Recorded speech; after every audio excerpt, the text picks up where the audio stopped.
control him. Oh, we know. Shall we introduce her? Oh, I'm sorry. And without further ado, Yes, And then I'll drop the key off tomorrow. tomorrow? Yes, Okay. because we got a work day Yeah. tomorrow, so. Is I- somebody Are gonna? we did you find your keys? Yeah, what happened with Okay. your keys? They're in the truck. She knows exactly where they are. Yeah, This is bring the your key to the check front back door. in March. Well, I know that, but is somebody bringing the keys? Yes. I see Danielle. Because Yes. We'll stop you being talking in now, charge Danielle. of keys is like me being in charge of money. All right. Okay. Please, You can edit Danielle. all this Back out. up. All right. Go, Wind it Danielle. up. Wind it up. Okay. Okay, so I don't know if I need to do my whole introduction speech because everyone knows me. I'll go No, ahead. go ahead. Oh, go ahead anyway, so it's good practice. Are you recording? Yeah. I am. Well, then there you have to now. Do I have to? Okay. Hi, my name is Danielle. I created Grow Messy. That's my business. We're on Instagram, Facebook. I think that's about it. And YouTube. YouTube has slowed down a little bit just because there's not a lot of content right now in the garden world. Everything's kind of dry and crispy and cold. So I have a passion for all things garden related. I've worked at every nursery around town, local nurseries, things like that. I actually went to Tarleton State University and got a degree in horticulture and landscape management from Tarleton, and just was on fire for gardening. So that's where all this kind of stemmed from. I'm out in Boyd, Texas on about an acre, and that's where I do all my gardening, and I've got my 28 chickens that are kind of attached to my garden with little chicken tunnels. If you want to see any of that, it's on YouTube Those are cute. and Instagram. So Grow Messy is all about just going for it and just getting out there and making a mess and learning from your successes and your failures. So let's chat keyhole gardening. Are you guys familiar with keyhole gardening? Yes. Yep. Yes. No. Some No, guesses. tell us No, about it. I'm No. not about it. But So. we want to know all what you know. All right, so funny story, I actually got into keyhole gardening from this group. We had a presentation and somebody mentioned keyhole gardening and I was like, I have to do that. I ran with it. So got the book, actually contacted the company and was like, hey, this is who I am, this is what I want to do, this is what I'm about. I want to test your product. And they actually sent me their product to test out. That's cool. Yes. So this is the company. I'll pass this book around. I've kind of tabbed a few little sections in there that I think are important. W. Leon Smith. Do what? I was Are you reading reading the the book? author, yeah. Now, is the author the guy that owned the place, or? So the company was actually started by two brothers, and one of the brothers had a really big passion for gardening and keyhole gardening and all of that, and he passed away. And so the other brother was more the business end of it. He took the company on and decided he didn't want to do it anymore. So he was talking about selling the company and kind of consolidating it and kind of doing away with it because it wasn't his passion, it was his brother's. No. But thankfully I got in there before that all happened, and I don't think they're online anymore. And They're he not. actually sent me a whole kit. It came in this little box. It's like 30 pounds or something like that. It was like simple. Opened it up. I have a whole YouTube video on how to set up your keyhole garden on YouTube if you want to look at that. So keyhole gardening, it's like it sounds. It's in the shape of a keyhole. You've got to cut out, making it accessible to the inside of your keyhole garden. Your keyhole is usually in the shape of a keyhole, hence keyhole. I actually do. Like a U. Yeah. You know, like a. So on the back of your handout there that I've attached, you've got this sheet here. Sorry, it's kind of gross. This landed in my greenhouse for a little while and got wet. We're doing, we're looking So, at more of a. You've got a circular like a shape, and here in the center is actually your compost basket. So it's just a chicken wire mesh basket that goes all the way straight to the ground. So typically your keyhole gardens will be anywhere from like 3 feet high to about 6 feet wide in diameter.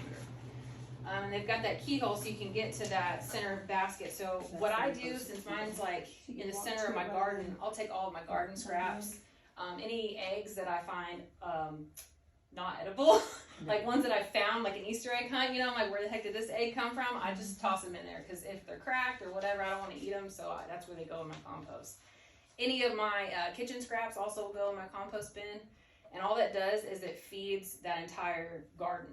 So the idea behind the Keyhole garden is, for one, to make it accessible for physical limitations, right? So if you're in a wheelchair, it's a little taller for you. If you can't walk around or whatever, it's tall and it's easy to get to, in other words. So that's kind of the idea behind it. And it's supposed to be like limited water use because of how deep it is and how wide it is. It stays wet. So you're not watering it constantly. So your water usage is less. And also your pest pressure. Because when you have that compost that's feeding this bed constantly, that's your nutrients, right? So whatever's in that compost bin is decaying and it's creating those microorganisms and it's breaking everything down. And that's feeding your bed, making essentially healthier plants. So when you have healthier plants, you have less pest pressure, in other words. Oh, I like that. Pest pressure. Yeah, so there's a lot of benefits to it. So basically it can change the way you garden because your mentality, like I said, your physical limitations. It creates insanely good soil with those nutrients and microorganisms to, feed your plants all year long. So what I've noticed in mine, I filled mine up, and whenever you fill up your Keyhole garden, you want to make sure you're not filling it up with like really good soil. And I know that sounds weird, but the idea behind it is everything is composting. So you want to fill it up with like sticks, mulch, your grass clippings. You want to add your browns and your greens and your compost. So when I filled mine up, I just started layering my good soil, my compost, all of my sticks, mulch. Whenever I clean out the garden or the chicken coop, my pine shavings, you can put that in there. So everything is just kind of composting. And what I've noticed is it starts to sink. So you have to fill it up like every season or so that you want to, continue to garden. Because mine sank about a foot from whenever I filled it up. And I filled it up twice since I originally built it. Yes. What's the perimeter? Is it chicken wire fence or what's So holding it together? in that book, there's a couple of pictures. You can either do it out of wood, you can do it out of the cinder blocks, and mine is the composite material, like a composite, I guess, plastic material, and it's held together by zip ties, believe it or not. It's super easy to assemble. It's just kind of intertwined into the shape, and it's got that metal, I don't think it's conduit, because conduit is really thick. It's just like a metal pipe that holds the shape with the PVC fittings. Let's see here. Yeah, so the composite structure. So it's kind of like a raised bed, essentially. Is all Johnny it has is. Vigo Gardens and it's similar but Yes, different shape. it's a glorified raised bed, Right. but yeah, like I said, the idea is to be able to get all the way around it and making your weeding time also less, because when you stand in that keyhole where that compost bucket is, you can reach the entire garden in theory. So your weeding time is less, your water is less, your feeding like fertilizers and stuff like that is less. And I've dug mine up just to see if I have anything growing or living in the soil. I've got so many worms in there, it's insane. You are worm Did you put famous. them in there? I did. Did you? I put a handful of worms when I first set it up, just to see what they would do. Because my whole presentation before was to not do domesticated worms, right? You don't want to take worms that you've put in a worm farm and put them out into the wild, and you don't want to put the wild ones in a worm farm because they're not used to it and they'll just Chaos. leave. Yeah, Mm-hmm. or they'll die off because they don't know what to do. But I've dug it up and there are worms in there and it's still wet. And I haven't watered that since before the summer. What are you growing in So- there? What's Right now, okay, when I first set it up in the summer, nothing was broken down yet. So it was not great soil. I had put a lot of manure in there, like cow manure, horse manure, things like that, from the neighbor. And it wasn't great soil. So everything I had put in there died. Now, that soil, when you dig it up, it's rich, it's dark, it's moist. This is what I have growing from before the freeze. So I had like kale, I had cabbage, Brussels sprouts. I think that might have been it. All my cold loving. Did it freeze? It froze, but they're still there. They're I still mean, there. they don't look great, but they're still there. Yeah, no, they're still good. But that soil is insane. So what I'm thinking this year is now that I've got it all established, it's all broken down. I know it's broken down because it sank so much. When I add the top layer, I'm only gonna add my good compost. So my worm compost that I have, good topsoil that I have, that first layer, because I want it to How much be. did it sink? I'm sorry, I was choking. It's like about a foot. Because I've got so- those, Vigo gardens, and we did the, what do you call it? The Viticulture. well, anyhow, same sort of thing, and they sunk about. They sink. Yeah. Once Yeah. it starts to break down, it starts to sink. Would you like to look at this Okay, picture? or so, something? so what if Probably you, see. what if you don't have good soil to put in it? That's what she said, not. Well, you don't want to But put you just said you were gonna put your good stuff on it. now Yeah. because I don't have to put as much. So Compost ain't cheap. right. No, I No. know. So the idea is when you initially fill it up, that thing's 3 feet tall. You don't want to fill it up with good soil because that's going to cost you a fortune. No. So you want to fill it up with all the natural materials you can find, broken down leaves, like regular leaves out of your Vigo yard. Doesn't garden matter. It's all going to people break will down tell you that. anyway. Same thing. So once all that starts to break down and your soil now starts to be nutritious, right? Nutrient-rich, dense soil. Because I know because when I pick it up, it's dark in color. It's got an earthy smell to it. It's moist. It's not dry and brittle and falling. It'll keep its shape if I squeeze it. If I squeeze it hard enough, I could probably get some moisture out of it. And I haven't watered it in forever. So at that point, when I'm planting or when I'm putting seeds into the soil, I want that first 3 inches of soil to be good. Right. I want the healthy compost, We I all want want the it. rich compost, I want my worm compost, I want all the good things in that first top layer because everything underneath is already established. It's already good. See what I'm saying? See, that would be perfect to show the kids. how to That's do the hardest bad part of soil. gardening is to get to the level you're at now. It takes a while. That's the Yeah. hardest part to And takes it's a understand. while. frustrating to wait. It takes seasons to build a garden and I just think we're let like it 2 years let on it, the the Vigo soil garden. get to where Right. it should be. Yeah. Right. Okay, so say we're trying to do this for school. Okay. So if we deliberately have a whole load of just somebody dumped some dirt out there, and we will ask for the bed. Okay, it's gonna have seeds in it. So when we put it in the bed, is it just the weeding, taking it out, or eventually will those seeds break down too, or will we be constantly fighting? I think it seeds. depends on how deep they are. Yeah, what kind of dirt it is If they're too. deep enough and they can't make it to the top before they lose energy, they're going to die off and it's just going to decompose, adding nutrients. If they're on the top, the idea is to lessen your weeding. So I don't think it would be that big a deal to weed it. But what I would do if I'm starting like that and there's already kind of seeds germinating in it is just to cover it and just heat the sucker up. Like Just plastic? put a black White tarp pla- on it. yeah. White plastic evidently is better than black plastic. Yes, we It's learned a that study this about week it. at the Yeah. Master Yeah. Gardener I class. believe it. Why, And I would don't just know. heat it up and kill everything that's in there and start fresh. And where would you get the white plastic? Okay, painters At the drop white cloth plastic at the Home Depot. Yeah, go to the paint department. Anything that'll hold that heat in. The only thing is that the kids can run on those. I'm afraid they'd poke holes in those. But we can ask for extra and then put it on there and give it a try. Well, we're trying to revamp our garden at school, so we've already got 6 established beds, but they're the raised bed and they're only this tall. And because we water them, the grass has just taken over. And it's only 2 out of the 6. The 2 are. And it's like a nightmare to keep the grass up, so we can't I grow mean, anything. Another thing you could do is cardboard. I've tried cardboard. I put down the cloth. So much cardboard, I thought I was going to lose some kids in it. Then we put the dirt on top of it, and it's just coming straight through it. But maybe if we put the plastic on and cooked it, Just I would try it Because other ones are not bad. It's just the 2. just to see. and where did you say you get it?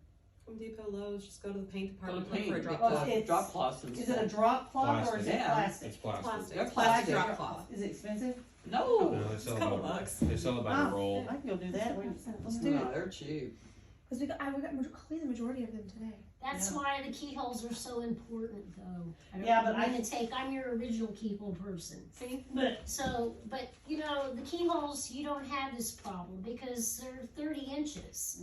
So with that being said, no grass, nothing, right? It's I haven't just- had anything growing in mine. That's right. That's Yeah, why I'm they're so saying. important. well, we can't get rid One of of the these reasons beds why. because they were written for we actually got it from the ag extension. We got it from here. So we don't wanna lose them because we don't wanna upset anybody.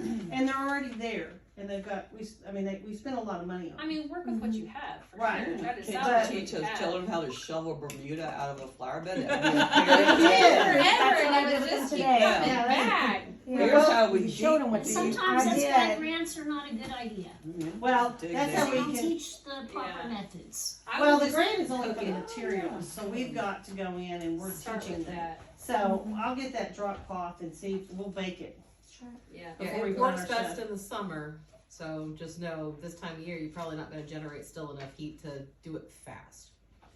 Well, we'll get Get started. those children out there shoveling, lady. We did. Get him a Keep bottle of them out grass there. be gone and get him a She can't No. do that. Alright, so back to the keyhole. Yeah, We're sorry. getting off topic here. Yeah. Right in the middle of a presentation. Yeah. Yeah, I know. And she's I recording. got a little bit more, okay? I got a little bit more to say. So All right, you keep location talking. is key. Alright? So where you put this keyhole garden I think means a lot in kind of where you put it. So you want to put it on level ground, in my opinion. Just because if you had it unlevel, your water's not going to distribute evenly, right? That's the idea behind it.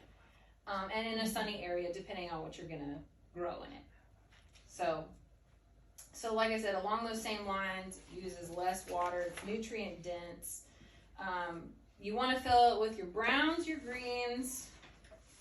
Browns are like branches, mulch, your cardboard. Cardboard you want to wet in between your layers. It's easier to work with. It decomposes a little quicker. I wouldn't use tape in there. I wouldn't use heavily marked cardboard, like inked cardboard. No waxy Like from the cardboard. Chewy boxes, I wouldn't use that. Okay, I Yeah. would stay away from all like Yeah. inked cardboard, but definitely wet it down before. Straw, leaves, your sawdust, things like that.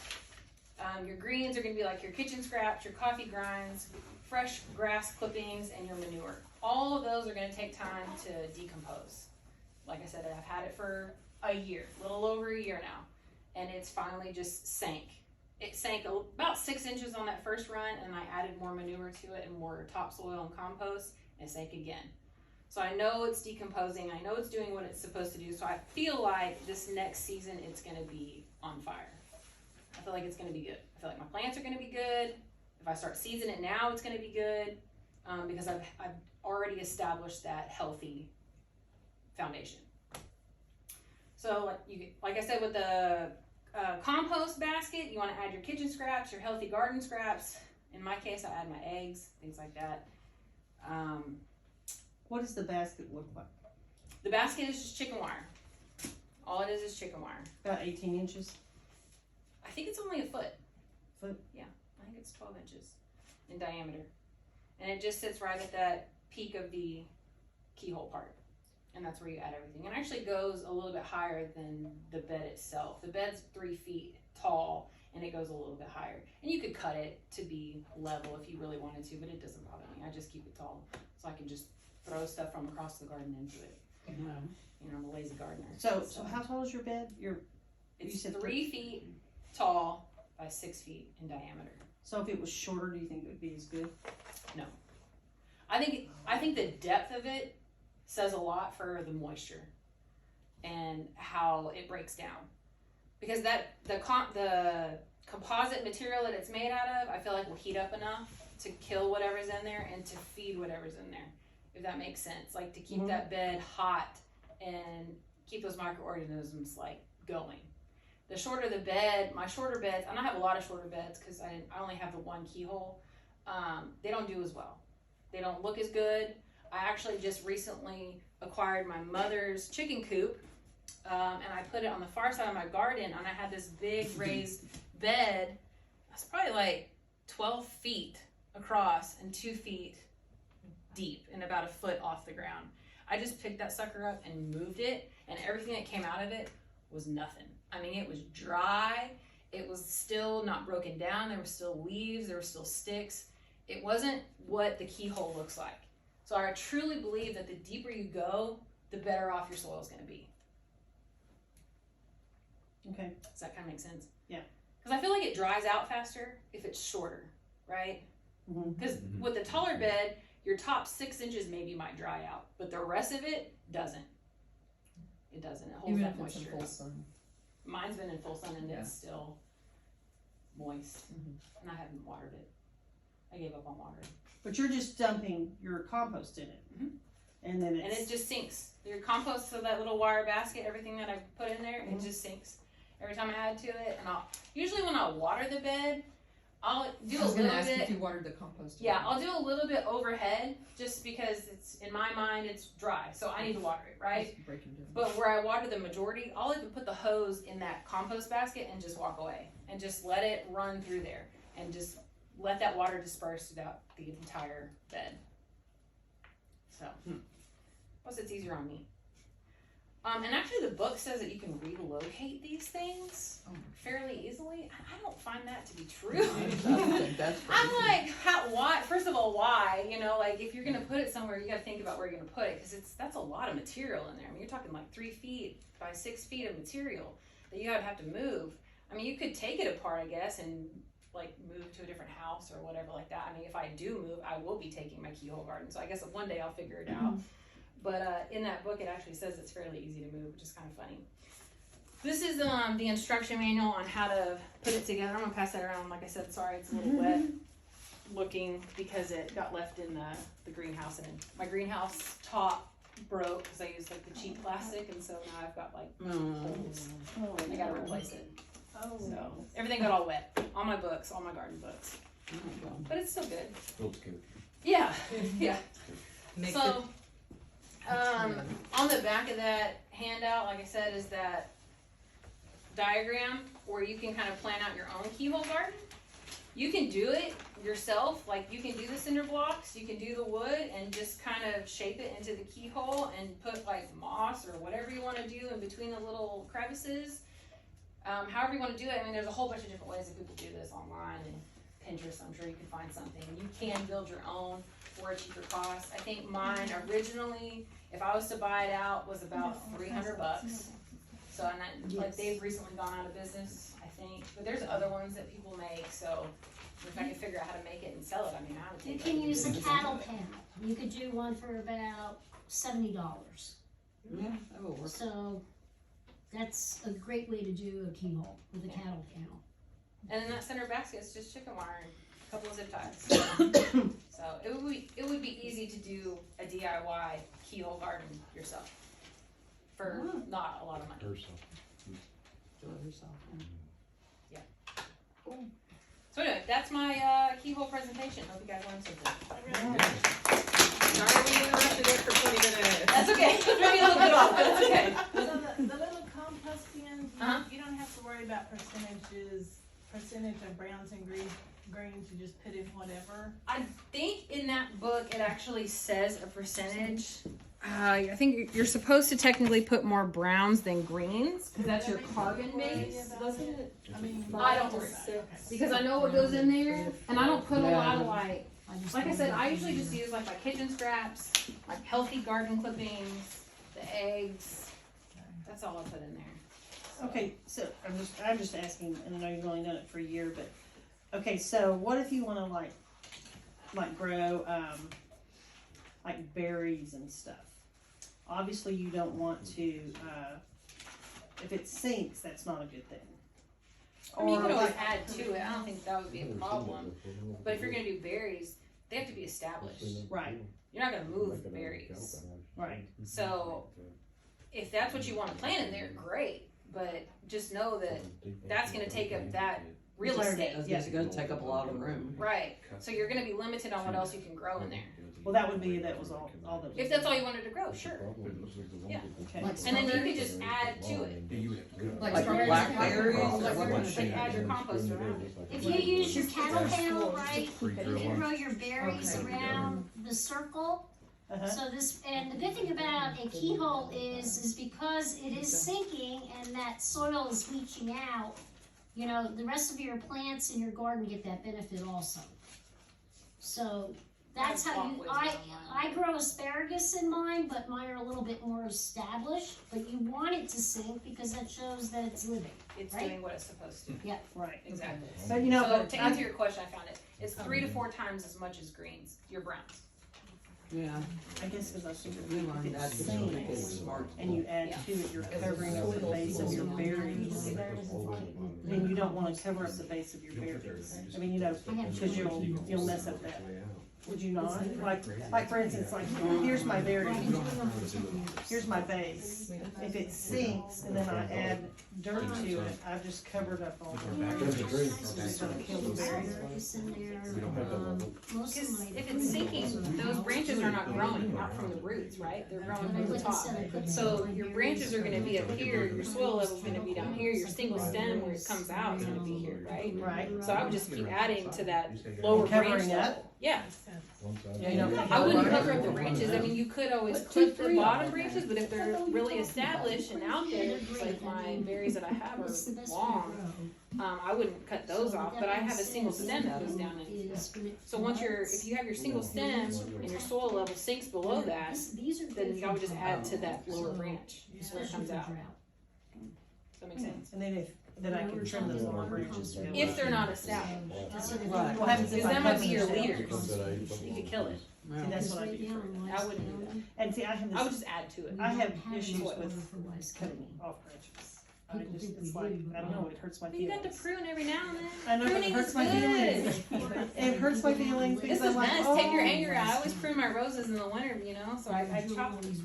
I just Well, pruned Now, mine the today. roses I I'm love it. okay with because they scratch me. But I'm out there, I'm going that fruit tree and I walk away. And I go back and I go, No, no. that's- And I go, no. Yeah. But oh, there's Pruning one is bud on it. good. Pruning is good for plants. And that's why I can't buy a package of seeds because I think I have to plant them all. Yeah. So. You save Well- them and you plant them again next year. I just planted like You might have to some say, issues. 3-year-old Deb, tomatoes. Thank you for doing that original presentation then. 'cause No, I wanted to come in and see, because it's really great when you do a presentation, right? Yeah. And then, you start it, and Danielle, you did a great job. I've been doing keyholes for 10 years, so I have 20 of them. Right. But one of the reasons why I came tonight is water conservation. We were just talking about it back here. There is a regional meeting once a month now in Wise County, but we think we have plenty of water in Wise County, but we don't. Bridgeport and Eagle Mountain Lake are not owned by Wise County, so. Yeah, so in 2029, Walnut Creek is going to be pulling the plug. So if you live in Rome, I live in Aurora, but even everybody's, water conservation is of the utmost supreme in Wise County now, and you can attend some of these meetings. I'm heavily involved in them. That's why I don't come to this meeting that much anymore, like maybe once a year, right? But with that being said, we really need to look at water conservation, and when you guys have your water conservation meeting, I'll be sure to be here, because this is the number one foremost thing that we have to be thinking about. What plants are we planting to conserve water? But these keyholes, they conserve water, and also the other thing is when it floods, your plants are protected also. And you're making your soil. And in the summer too, when it's super hot, I've noticed it still stays moist. Yeah. Which is And great. another thing is, I grow a lot of loofah, but what you can do is you can throw your loofah shells I knew you'd get that. in these in My loofahs compost. did not do well. And so with that being said, that's another reason why you grow loofah, not only for the bees, but it also helps out these keyholes. In what way? So you're throwing your loofah in there, right? In the compost? And even for your worms. Worms love loofah. Sure. So this is how you build soil. This There's is what some I've in been that going picture. around telling, you're gonna have an interesting conversation about sustainability. So this right here is all about sustainability, okay? Because of, what you're using to put in it, right? But again, it's about conserving resources, And I would say using what you have. Reusing. for right? sure. Sustainability. Yeah. And that's the thing about loofah. Loofah makes soil. It makes soil. It composts. It makes soil. And you can use it instead of buying soil. You're making your soil. And I know we had the conversation when I did the presentation last year. We talked about invasive worms, right? Yeah. And this helps you out as far as not bringing foreign soil onto what you're growing. and, you know, having those invasive worms come in and kill your good worms, right? And that is it. There you go. There you go. There you go. Very good. That's how you mix paint. All right, okay. We have to talk about our feelings.